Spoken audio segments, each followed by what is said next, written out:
नमस्कार. आज आपण सातारा जिल्हा हा पुरोगामी जिल्हा म्हणतो आपण, यशवंत विचारांचा जिल्हा. आज त्याच्यामध्ये रक्ताचा खेळ बघायला मिळाला आणि तो साधा सुद्धा नव्हता.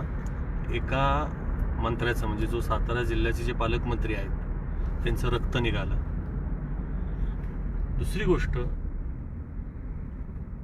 जी कधीच 25 वर्षात सातारा जिल्ह्याचं राजकारण बघायला मिळालं नाही, म्हणजे सदस्य पळवापळवीचं, ते इथं बघायला मिळालं.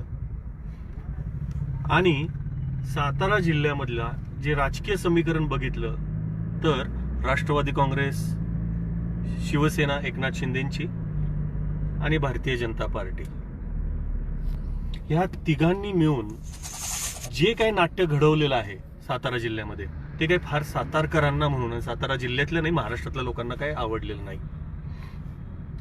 म्हणजे सदस्यांना पळवून घेऊन जाणं, एक महिना ट्रिपवर नेणं, आणि नंतर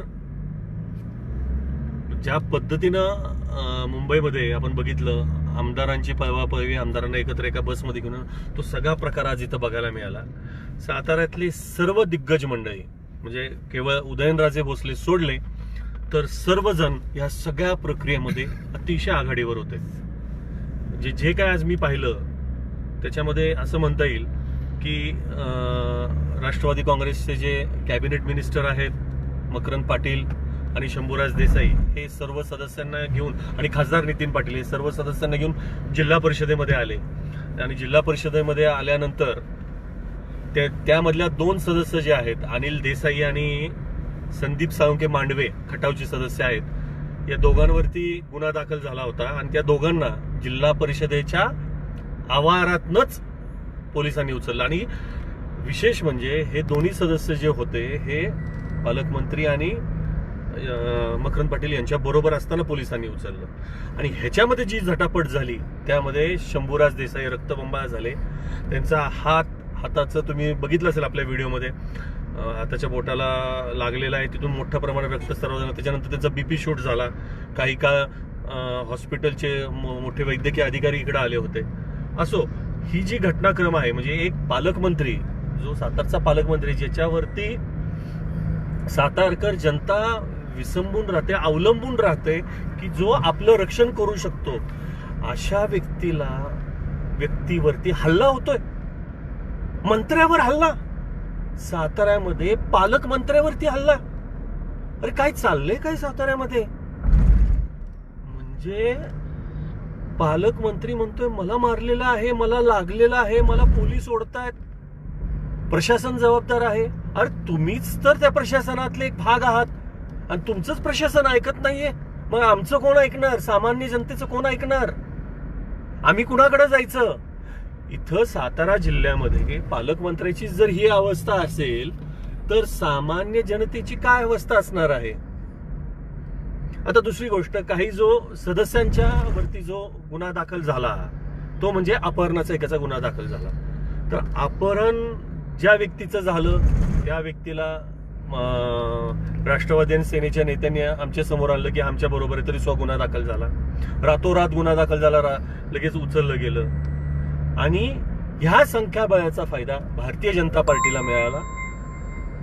आणि भारतीय जनता पार्टीच्या अध्यक्ष आज प्रिया शिंदे झालेले आहेत, उपाध्यक्ष राजू भोसले झाले. आता दुसरा महत्वाचा या सगळ्या घडामोडीमध्ये घटनाक्रम आपण जर बघाल तर प्रिया शिंदे यांचं नाव अचानकपणे पुढे आलं भारतीय जनता पार्टीकडनं. आणि त्यामधला एक मोठा ट्विस्ट असा आहे, प्रिया शिंदे ह्या कोरेगावचे जे आमदार आहेत, जे शिवसेनेचे आमदार आहेत, सर्वात महत्वाचे म्हणजे एकनाथ शिंदेच्या धनुष्यबाणावरती निवडून आलेले आमदार महेश शिंदे, त्यांच्या या सुविद्य पत्नी, त्या आज सातारा जिल्हा परिषदेच्या अध्यक्ष झालेल्या आहेत. आणि त्यांच्याच पार्टीमधल्या, म्हणजे महेश शिंदे ज्या पार्टीमधनं आमदार झाले, त्यांच्या पार्टीमधल्या सदस्यांनी आज भारतीय जनता पार्टीच्या विरोधात एल्गार पुकारलेला आहे. म्हणजे एकंदर सातारा जिल्ह्यामधलं जे राजकारण आपण जे बघू शकतो ते अतिशय गडद झालेलं आहे. म्हणजे तुम्ही आपण केवळ म्हणत होतो की राज्यामध्ये वाईट परिस्थिती आहे, देशात वाईट परिस्थिती आहे, परंतु आता सातारा जिल्हा ही याला काही अपवाद ठरलेला नाहीये. सत्ता, पैसा आणि ताकद याच्या पुढं काहीही होऊ शकतं. मी इथं म्हणणार नाही की राष्ट्रवादी ही धुतल्या तांदळाची आहे किंवा शिवसेना ही धुतल्या तांदळाची किंवा भाजप तर त्याहूनच नाही. परंतु आज यांच्यामधली जी भांडणं आहेत किंवा यांच्यामधली सत्ता मिळवण्याचा जो संघर्ष आहे तो आज कुठल्या थराला गेलेला आहे. साताऱ्यात विरोधी पक्ष नावाचा एकही पक्ष उरलेला नाही. सत्ताधारीच राष्ट्रवादी काँग्रेस, शिवसेना आणि भारतीय जनता पार्टी आपापसात भांडत आहे. सातारा जिल्ह्यातली काँग्रेसची अवस्था पूर्णतः विकट आहे. दुसरी गोष्ट, ज्या शरद पवारांच्या विचारांचा आपण जिल्हा म्हणतो त्या शरद पवारांचा विचारांचा जिल्हा आज राहिलाय का नाही? आता तर राहिलेलाच नाही, कारण का जिल्हा परिषद आज आता संपूर्णपणे भाजपमय झालेली आहे. अनेक पंचायत समित्या भारतीय जनता पार्टीकडे गेलेल्या आहेत.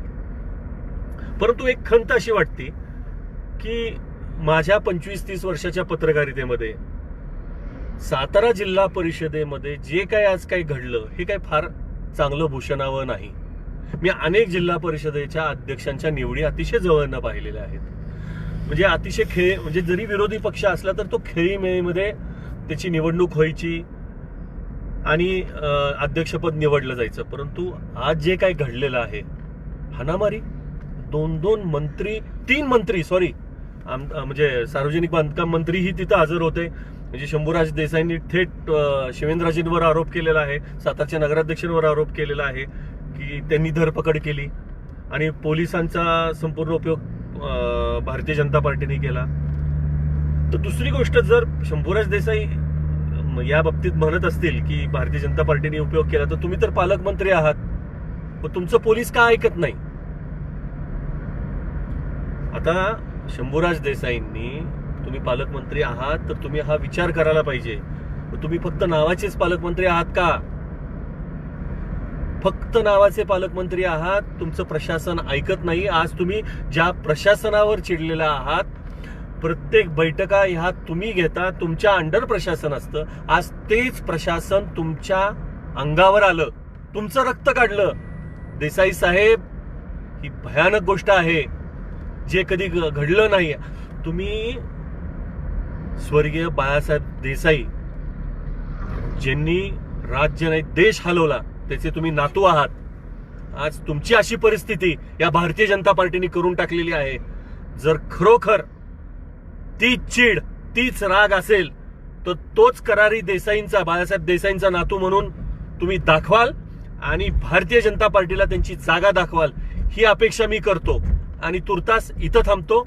नक्की कळवा, प्रतिक्रियाचं मी स्वागत करेन. धन्यवाद.